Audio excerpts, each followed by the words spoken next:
ዛሬ ላይ እንግዲህ ሩታ በሁሉም ነገር ደስተኛ እንደሆነች እንዲሁም ደግሞ ዙሪያዋ ያሉት ሰዎች ለእሷ ህይወት የሚያስቡና የሚጨነቁ እንደሆኑ እጅግ በጣም ደስተኛ እንደሆነች በዛ ላይ ደግሞ ደስታን ይዞ መጥቶላታልና እጅግ በጣም ደስ ብሏታል። በብዙ ነገሮች ተባርክ ያለው ነገር ግን የሰው ፍቅር ሰጥቶኛል። በዚህም ሁላችሁንም ከልብ አመሰግናለሁ። ስለምታስቡልኝ፣ ስለምትጨነቁልኝ፣ ሁሌም አይዞሽ ስለምትሉኝ እጅግ በጣም አመሰግናለሁ፣ አከብራችኋለሁ በማለት ነው ሩታ ዛሬ ደስ በሚል ስሜት ውስጥ ሆኗ የተሰማትን ነገር የገለጸችው ማለት ነው። ሰላም፣ እንዴት ናችሁ? እንዴት ስቆያችሁ? ሁላችሁም በያላችሁበት በሀገር ውስጥም ከሀገርም ውጭ ያላችሁ ሁላችሁም በያላችሁበት ሰላማችሁ ይብዛልን። አሁንም እንደ ወትሮ እንደ ሁልጊዜውም ሁላችሁንም እናከብራችኋለን፣ እናመሰግናለን።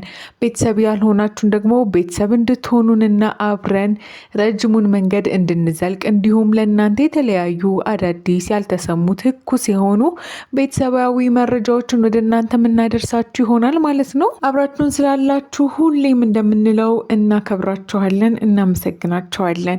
በዛሬው ዕለትም ሩታ ደስታዋን በበለጠ ያፈካላትን ያሳመረላትን ደስታን አክብራ አመስግና እንዲሁም ደግሞ የቅርብ ጓደኞቿ የሆኑትን ሜሪን፣ ዳኒን ጨምሮ እንዲሁም ደስታንና የደስታን ጓደኞች በሙሉ እጅግ በጣም አመስግና ስለሚደረግላት ነገር ስላደረጉላት ነገር ሁሌ ከጎኗ ስላሉ ስለሚደግፏት በክፉ ጊዜዋ በወደቀች ጊዜ ባዘነች ጊዜ አለን ስለሚሏት እጅግ በጣም አክብሮቷን ገልጻለች።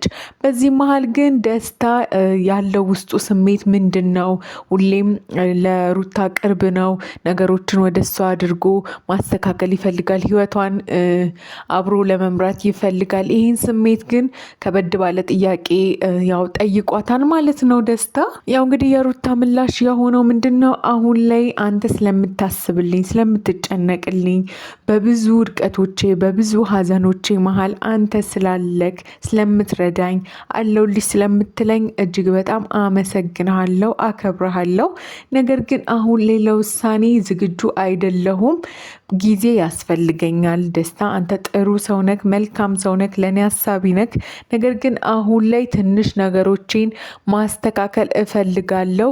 እባክህን ጊዜ ስጠኝ። ከዛ ውጭ ግን አብረን በጓደኝነት እንዲሁም ደግሞ በእህትና በወንድም መቀጠል እንችላለን በማለት ነበረ ምላሿን የገለጸችው። የደስታ ስሜት ግን ያው ሁሌም እንደምናውቀው ለሩታ ጥሩ ስሜት አለው። ከወንድምነት ከጓደኝነት አልፎ ወደ እሷ ለመቅረብ የሚፈልገው አንድ ጉዳይ አለው። ነገር ግን ያንን አሁን ላይ መሆን አይችልም በማለት ነው በሩታ በኩል ገፋ የተደረገው። ይህንንም ነገር የሩታ እናት ሰምተው እጅግ በጣም አዝነው ደንግጠው እንዴት እኔ አምኜ ልጄን እንደ እህት እንደ ወንድም ሆናችሁ ተጋግዛችሁ እንደ ቤተሰብ ሆነ ከአብረሃት እንድትረዳት እንደ ወንድም እንድትሆናት እንደ ጓደኛ እንድትሆናት ነው እንጂ ልጅ ያላት ትዳሯን ገና ነገሮችን ሳትጨርስ እንዴት እንደዚህ አይነት ጥያቄ ታነሳለክ በማለት እጅግ በጣም አዝነውና ተቆጭተው ደስታን እየተቆጡት እንዲሁም ደግሞ የታመነውን ነገር አበላሽተሃል፣ እምነቴን ክደሃል በማለትም ሲወቅሱት ነበር ማለት ነው ደስታን። ነገር ግን ሩታ ነገሮችን ለማስረዳት እንዲሁም ደግሞ እናቷን ለማሳመን ሞክራለች። ያው በእናቷ በኩል ተቀባይነት ባይኖረውም እሷ የእሱን ስሜት ተረድታ ነገሮችን ለማስተካከል እየጣረች እንደሆነም ገልጻለች ማለት ነው። እኛም ይሄ ነገር ያው የሩታ ደስታ ያስደስተናል። ሁላችንም ብዙ ውጣ ውረዶችን አልፋለች፣ ብዙ መከራዎችን አልፋለች። አሁን ላይ በእርግጥም ደስታ ይገባታል። ደስታ ደግሞ መልካም ሰው ነው።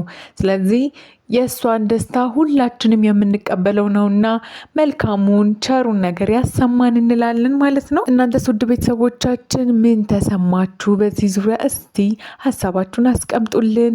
ሁሌም ስላላችሁን አጠገባችን ስላላችሁ ስለምታግዙን በርቱ ስለምትሉን እናመሰግናለን ማለት ነው። ሁላችሁም በያላችሁበት ሰላማችሁ ጤናችሁ ይብዛልን እንላለን። አሁንም ቤተሰብ ያልሆናችሁ እባካችሁን ሰብስክራይብ በማድረግ ቤተሰብ እንድትሆኑንና አብረን እንድንቀጥል ከወዲሁ ጥሪያችንን እናቀርብላችኋለን ማለት ነው።